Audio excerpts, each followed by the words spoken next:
Harga jual yang tinggi dan permintaan yang meningkat dari tahun ke tahun menjadi alasan utama cabai merah banyak dibudidayakan oleh para petani di Indonesia, khususnya di daerah Kabupaten Tapanuli Tengah, yang sebagian besar adalah perbukitan yang memiliki ketinggian 0 sampai 1266 meter di atas permukaan laut dengan suhu rata-rata 26 derajat Celcius, sangat cocok untuk budidaya tanaman cabai merah atau kasus. Saya Wersiana Manalu dari Kabupaten Tapanuli Tengah untuk seleksi ikat batch 3 tahun 2020. Di sini saya akan menjelaskan tentang budidaya cabai merah atau Capsicum annuum yang dimulai dari proses persiapan lahan, pembibitan, penanaman, perawatan, hingga pemanenan.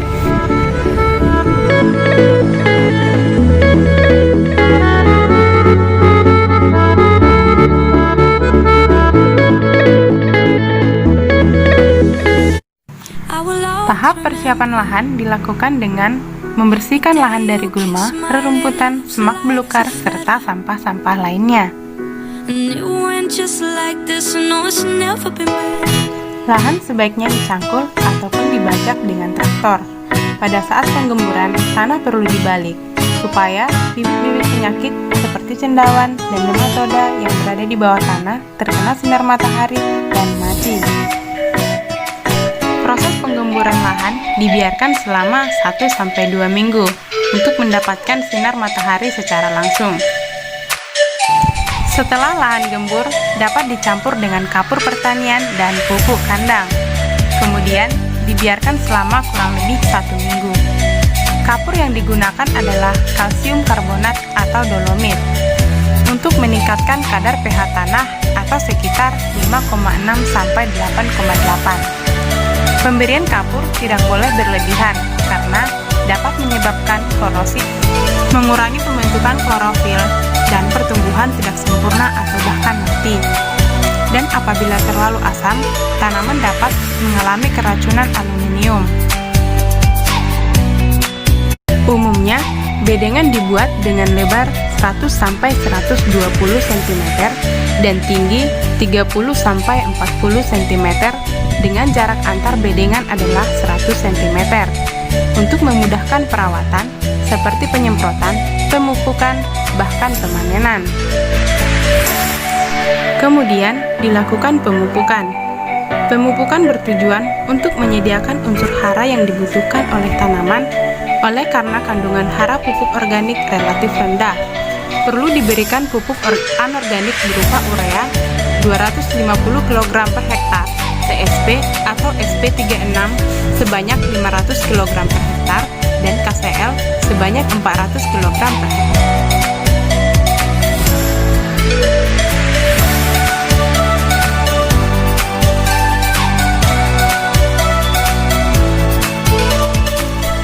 Sebaiknya pemasangan mulsa dilakukan pada siang hari yang terik, karena plastik mulsa akan mengembang dan menempel erat pada bedengan. Plastik mulsa dipotong sesuai dengan ukuran bedengan, kemudian dibentangkan sepanjang bedengan. Tarik sekencang mungkin, kemudian ujung mulsa dikaitkan pada tanah dengan menggunakan penjepit mulsa yang terbuat dari bilahan bambu. Pemasangan mulsa dilakukan untuk menekan pertumbuhan gulma, termasuk menekan gangguan hama seperti thrips yang tidak suka dengan intensitas cahaya tinggi. Bedengan sebaiknya ditutup dengan mulsa.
everybody, hope you will like this video. Let's go!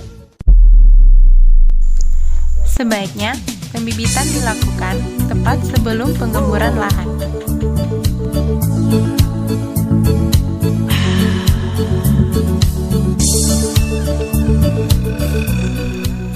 Media yang digunakan adalah campuran antara tanah, lapisan topsoil, dan kompos dengan perbandingan 2:1. Kemudian dibiarkan selama 1-2 hari di bawah sinar matahari.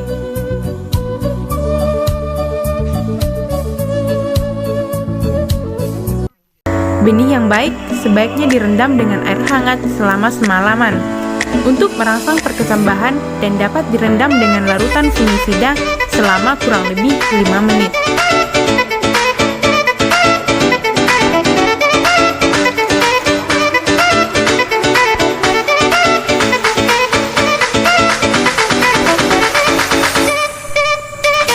Dan jangan lupa melakukan penyiraman pada bibit secara teratur pagi dan sore hari, dan dilakukan dengan hati-hati agar tidak menggeser benih.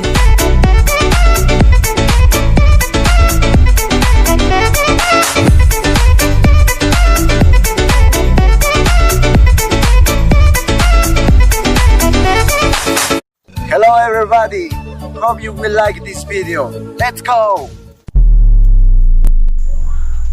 Pelubangan mulsa dilakukan dengan jarak antar baris 50-70 cm. Sedangkan jarak tanam antar baris antara 70-40 cm.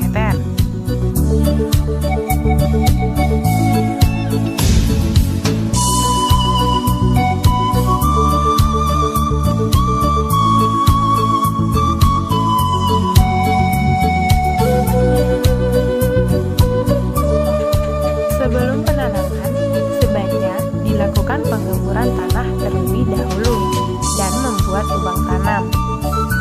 Ini dilakukan supaya mempermudah akar yang masih muda untuk mengambil zat hara dari dalam tanah.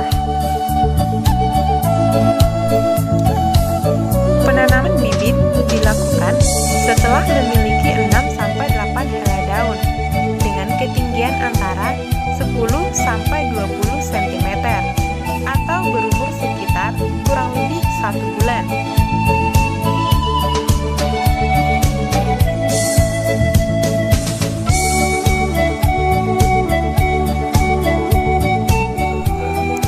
Sebaiknya penanaman bibit dilakukan pada sore hari supaya tanaman tidak mudah layu.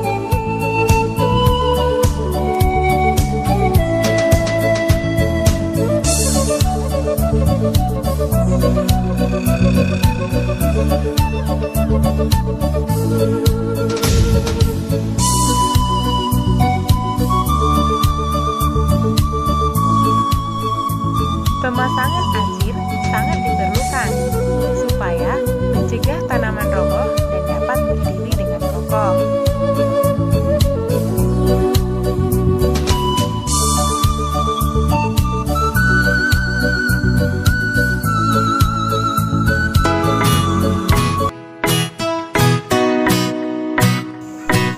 Tahap perawatan setelah penanaman adalah proses pemupukan. Pupuk dilarutkan dalam air sesuai dengan dosis yang dianjurkan. Pupuk diberikan secara kocoran kurang lebih 200 ml per batang tanaman.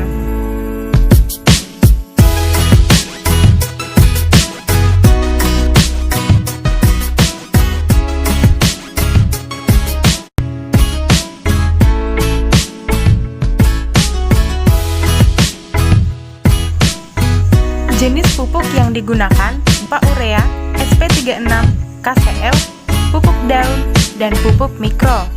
Berikut tabel pemupukan setelah penanaman.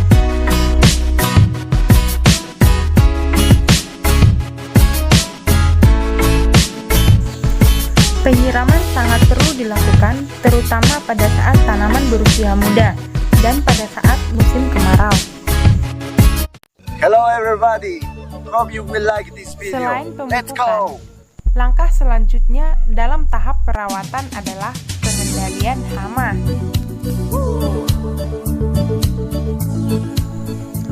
Untuk mengendalikan hama dan penyakit tanaman cabai, penyemprotan sebaiknya dilakukan secara rutin dengan menyemprotkan pestisida serta melakukan pembersihan area lahan.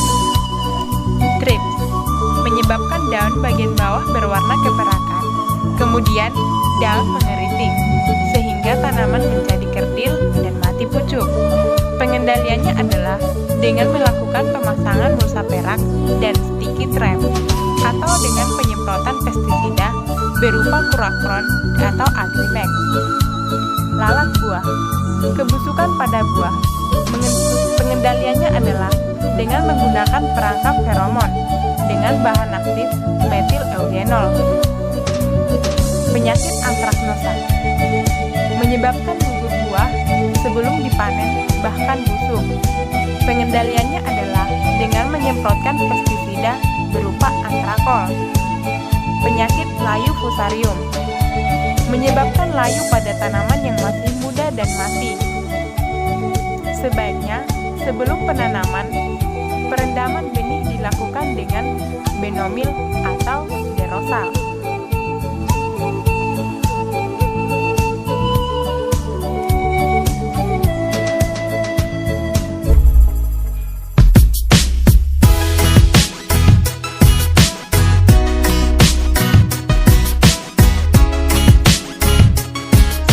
Umumnya, panen dilakukan 2 kali seminggu.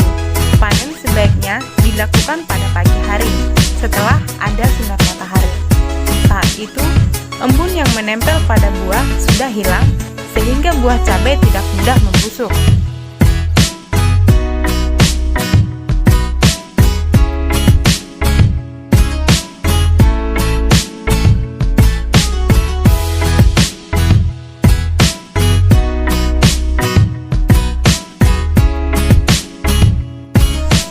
Kemudian, panen dilakukan secara berhati-hati agar tidak merontokkan bunga dan calon buah pada tanaman.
Cara budidaya tanaman cabai merah atau Capsicum annum. Semoga video ini bermanfaat dan bisa diterapkan oleh para petani dimanapun berada. Apabila ada salah dan janggal, saya mohon maaf. Terima kasih. Shalom. Hello everybody, hope you will like this video. Let's go!